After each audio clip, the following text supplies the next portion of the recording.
রাজনীতিতে Zaima Rahman. Viral video নিয়ে জল্পনা।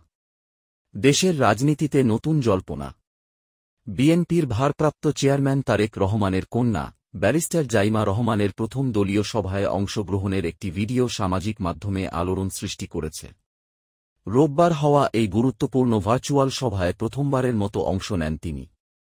জানা গেছে, ইউরোপীয় দেশসমূহের প্রতিনিধি দলের সাথে প্রবাসীদের ভোট কার্যক্রম নিয়ে এই সভা অনুষ্ঠিত হয়।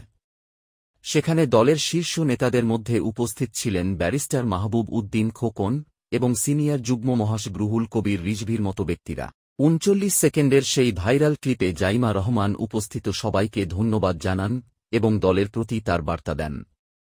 তিনি সহযোগিতা ও ঐক্যের উপর জোর দিয়ে বলেন, অবশ্যই কাজটা যেন এগিয়ে যায়।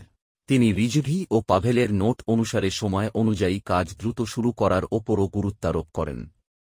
যদিও এই ভিডিওটি দলীয়ভাবে প্রকাশ করা হয়নি, বরং কোনো একজন কর্মী গোপনে তা সামাজিক মাধ্যমে ছড়িয়ে দিয়েছেন বলে নিশ্চিত করেছে বিএনপির মিডিয়া সেল। লন্ডনের লিঙ্কনস ইন থেকে বার অ্যাটল সম্পন্ন করা জাইমা রহমানের এই পদক্ষেপকে রাজনৈতিকভাবে অত্যন্ত গুরুত্বপূর্ণ বলে মনে করছেন পর্যবেক্ষকরা।